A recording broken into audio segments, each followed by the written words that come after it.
Hello everyone. Welcome back to another important and a special episode of our series English Made Easy.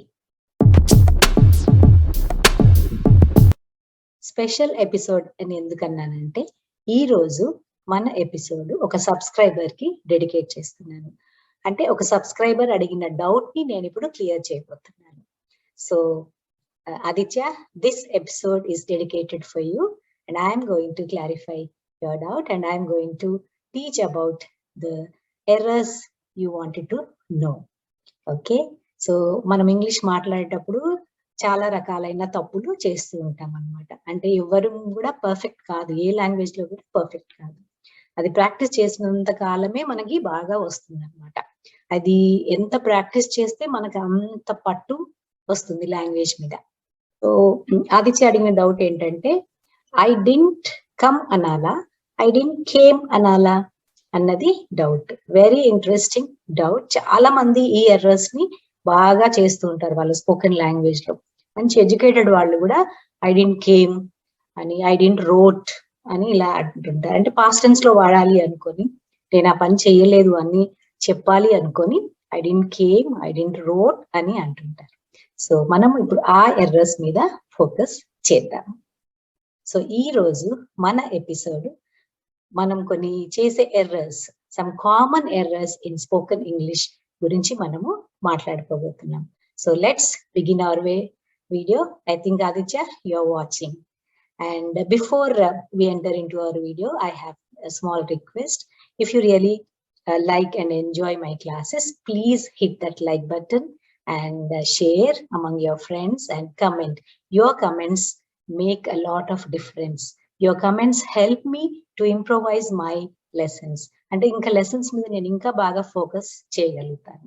అలాగే one more request, please subscribe. Your subscription also means a lot to me. It motivates. ఒకలాంటి motivation వస్తుంది, ఇంకా classes బాగా చెప్పాలి, ఇంకా classes బాగా చేయాలి, episodes కొత్త కొత్త విషయాలు మాట్లాడుకోవాలి అన్నది అనిపిస్తుంది అనమాట. So I request you to like, share and subscribe to my channel. So come on, without much ado, we will enter into our today's episode. All right, let us begin discussing some of the common errors. Today we are going to talk about some 15 common errors which we come across in English language.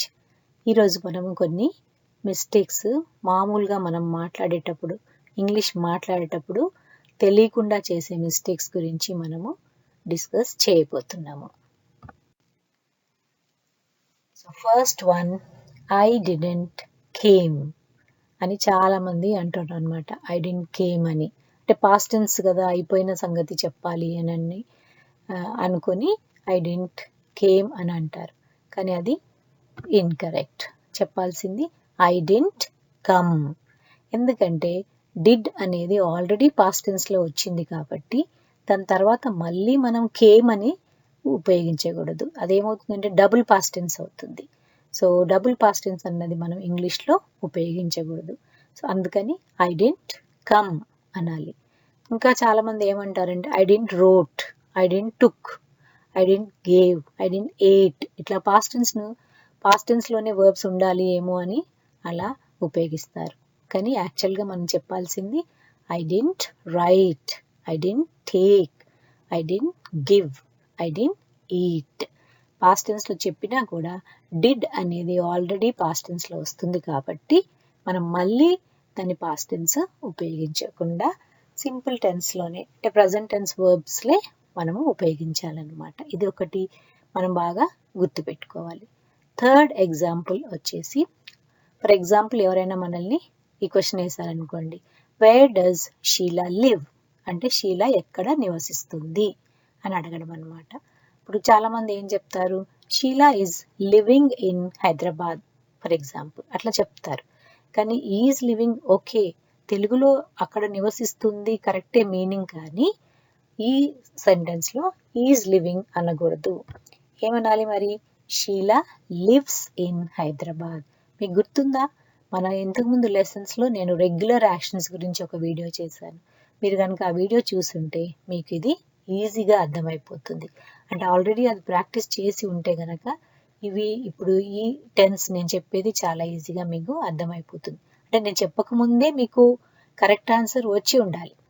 So Sheela ఎప్పుడూ హైదరాబాద్లోనే ఉంటుంది. అంటే ఫ్యూచర్లో ఏమన్నా అవుతే తెలియదు కానీ ఎప్పుడు అక్కడే నివసిస్తుంది కాబట్టి రెగ్యులర్ యాక్షన్ ఫిక్స్డ్ యాక్షన్ కాబట్టి షీలా లివ్స్ ఇన్ హైదరాబాద్ అని మనము నిర్భయంగా ఎటువంటి సంకోచం లేకుండా చెప్పొచ్చు. ఫోర్త్ ఎగ్జాంపుల్ తీసుకుంటే the program was telecasted on the TV అని అంటారు. కానీ యాక్చువల్గా మనము అలా అనకూడదు. The program was telecast on the TV అనాలి. టెలికాస్టెడ్ అనేది రాంగ్ ఇంగ్లీష్ అనమాట. పాస్ట్ టెన్స్ కూడా టెలికాస్ట్ అనే ఉపయోగించాలి.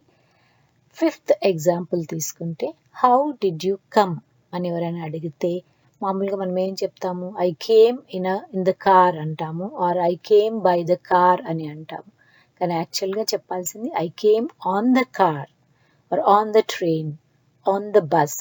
ఇలా ఆన్ అనే ప్రిపోజిషన్ ఉపయోగించాలి, ఇన్ అని అనకూడదు. మన తెలుగులో కార్లో వచ్చాము అని చెప్తాము, కానీ ఇంగ్లీష్ ట్రాన్స్లేషన్కి వచ్చేటప్పటికి అది I came on the car or on the train or on the bus అని చెప్పొచ్చు అనమాట. సిక్స్త్ ఎగ్జాంపుల్ తీసుకుంటే how do you go to office అని అడిగారు అనుకోండి. అంటే నడుచుకుంటూ వెళ్తాం మేము ఆఫీస్కి అని చెప్పడానికి చాలామంది ఏం చెప్తారు, I go to office by walking అంటారు. కానీ బై వాకింగ్ అనేది ఇన్కరెక్ట్ ఇంగ్లీష్ అనమాట. ఎలా చెప్పాలి, I go to office walking are I go to office on foot. ఇట్లా నడుచుకుంటూ వెళ్తామని చెప్పడానికి వాకింగ్ అన్న ఉపయోగించవచ్చు, లేదా I go to office on foot అని అనొచ్చు అనమాట. సో ఇలాంటి సెంటెన్సెస్ అన్నీ కూడా బాగా ప్రాక్టీస్ చేయాలి. బాగా రిపీట్ చేస్తూ ఉంటే మనం అది మర్చిపోకుండా గుర్తుపెట్టుకొని ఇంగ్లీష్ బాగా ఇంప్రూవ్ చేసుకోవచ్చు. సెవెంత్ ఎగ్జాంపుల్ చూద్దాం మళ్ళీ.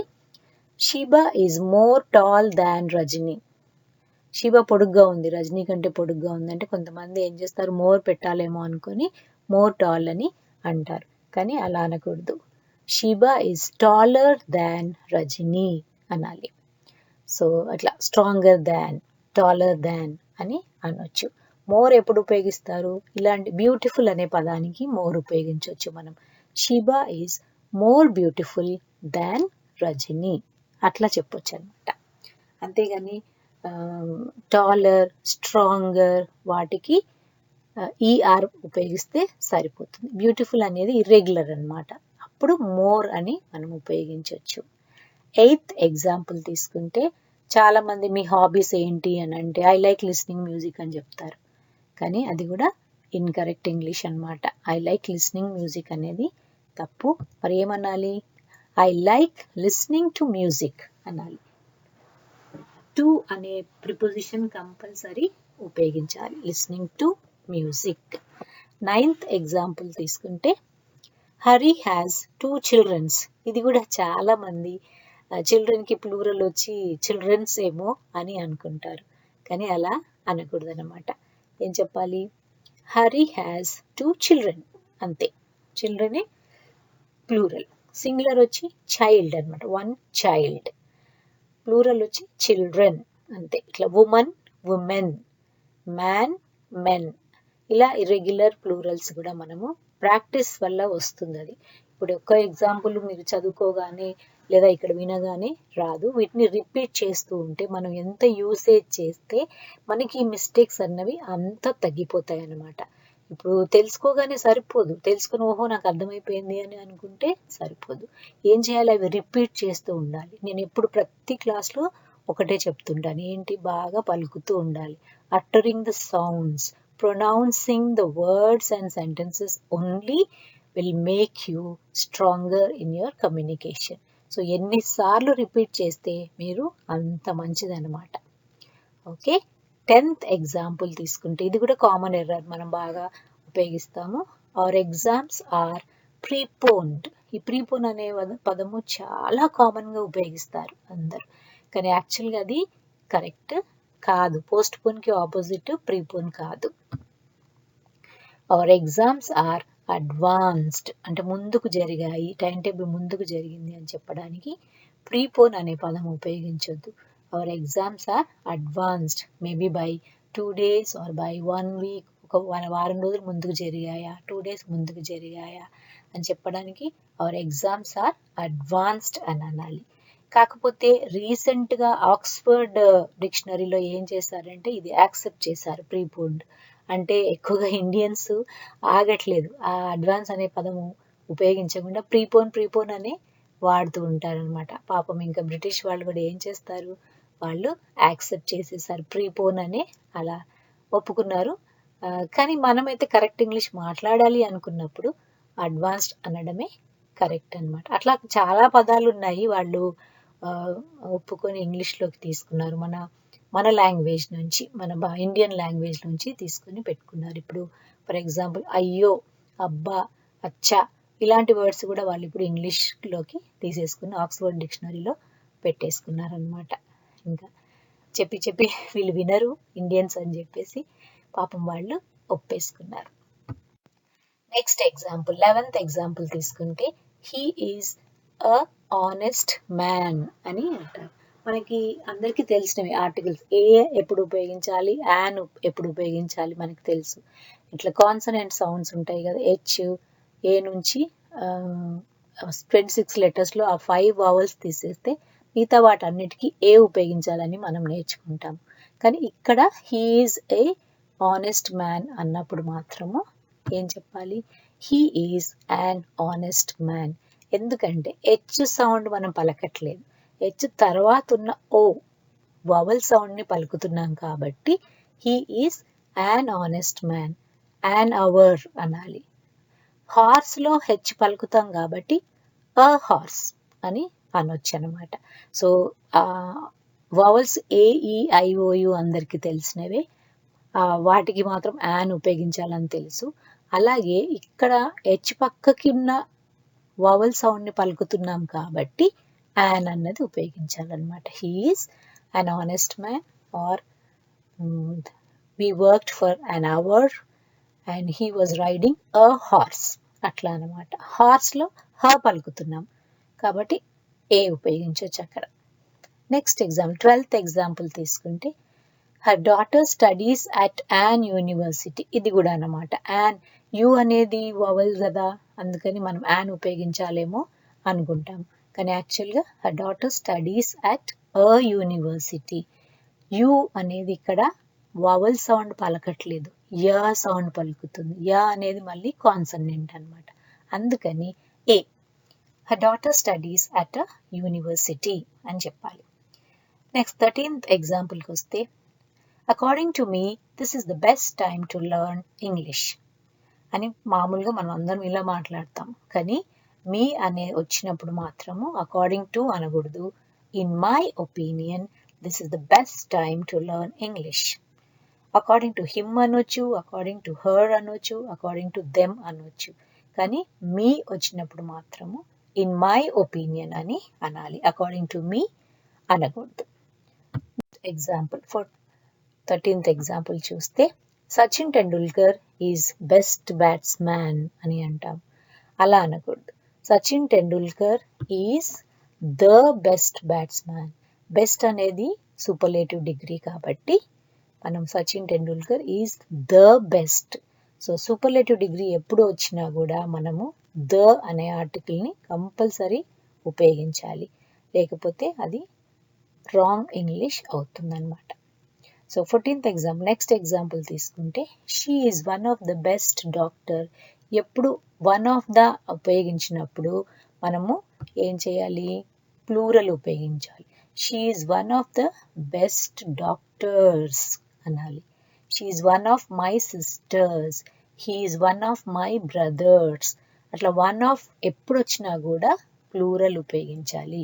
గుర్తుపెట్టుకొని, ఇది కూడా కామన్ ఎర్రర్, చాలా మంది ఇది తప్పుగా పలుకుతుంటారు. సో వన్ ఆఫ్ వచ్చినప్పుడు ప్లూరలే ఉపయోగించాలి. లాస్ట్ వన్ 15th వన్ తీసుకుంటే there is no place in that hall అన్న, ప్లేస్ అనకుండా ప్లేస్ని ఎప్పుడు కూడా రూమ్ అంటారనమాట ఇంగ్లీష్లో. There is no room in that hall. Make room for others అంటే ఇతరులకి ప్లేస్ కలిగించండి. అంటే మీరు హోటల్లో కూర్చొని చాలాసేపు తింటూ ఉన్నారనుకోండి, అక్కడ ఒక బోర్డు కనిపిస్తుంది, please make room for others. అంటే ఎక్కువ టైం స్పెండ్ చేయకుండా మీ భోజనం అయిపోతే మీరు వేరే వాళ్ళకి కూడా ప్లేస్ ఇవ్వాలి అని చెప్పడానికి మేక్ రూమ్ ఫర్ అదర్స్ అని చెప్తారు. సో ఇవి కొన్ని కామన్ ఎర్రర్స్ అన్నమాట. మనం మామూలుగా ఇంగ్లీష్లో మనము చేసే మిస్టేక్స్ ఇవి. సో ఇవన్నీ ఇలా ఒకసారి విని, ఒకసారి చదివి, ఒకసారి మననం చేసుకుంటే రాదు. దాన్ని ఏం చేయాలి, we have to memorise these sentences. అంటే బాగా బట్టి పట్టాలి. బట్టి పట్టడంలో తప్పు లేదు. చిన్నపిల్లలే బట్టి పడతారులే అని అనుకుంటాము, కానీ ఒక్కొక్కసారి బట్టి పట్టడం కూడా మనకి చాలా ఉపయోగపడుతుంది. అదేమవుతుందంటే హ్యాబిట్ ఫార్మేషన్ అవుతుంది అనమాట. ఎక్కువగా ఇప్పుడు మీరు కొంచెం పెద్దవాళ్ళు అయిపోయారు అనుకోండి, చిన్నప్పటి నుంచి పలకలేదు కాబట్టి ఆ చిన్నప్పటి నుంచి మిస్ అయినదంతా కూడా మీరు ఇప్పుడు పలకండి.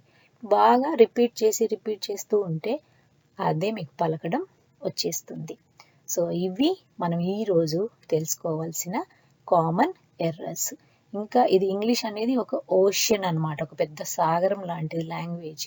నేను చెప్పినవి చాలా చాలా తక్కువ ఎగ్జాంపుల్స్. పోను ఇంకా మీకు పెద్ద పెద్ద ఎగ్జాంపుల్స్, కాంప్లికేటెడ్ ఎగ్జాంపుల్స్ నేను చెప్పబోతున్నాను. కాకపోతే మీరు ఇవన్నీ ప్రాక్టీస్ చేస్తేనే నా క్లాసెస్కి వాల్యూ ఉంటుంది. మీరు ప్రాక్టీస్ చేయకుండా ఏదో యూట్యూబ్ వీడియో చూస్తున్నాం కదా అని చూసేసి ఊరుకుంటే మాత్రం లాభం లేదు. ఇంగ్లీష్ రావడం చాలా కష్టం. ఎక్కువగా పలకాలి. నేను చెప్తున్నాను ఎక్కువగా అంటే మీరు గంటలు ఏమీ రిపీట్ చేయాల్సిన అవసరం లేదు. 10 minutes, ఇప్పుడు నేను చెప్పిన ఈ ఎగ్జాంపుల్స్ 15 ఎగ్జాంపుల్స్ మీరు 10 minutesలో మీరు 2-3 సార్లు రిపీట్ చేయొచ్చు. సో చేస్తారు కదా.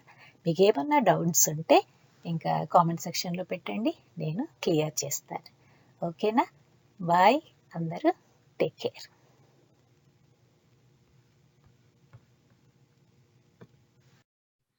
సో అవి మనము కొన్ని ఎర్రర్స్ అంటే కొన్ని మిస్టేక్స్ లాంగ్వేజ్ లో చేసేవి మనము డిస్కస్ చేసుకున్నాము. సో అలా ఎర్రర్స్ అన్ని కూడా మీరు బాగా గుర్తుపెట్టుకొని బాగా ప్రాక్టీస్ చేస్తే మీకు తప్పులు లేకుండా ఇంగ్లీష్ మాట్లాడడం తొందరలోనే వచ్చేస్తుంది. Hope you liked today's class and let us meet up in another episode with another interesting episode. Bye bye. Take care all of you.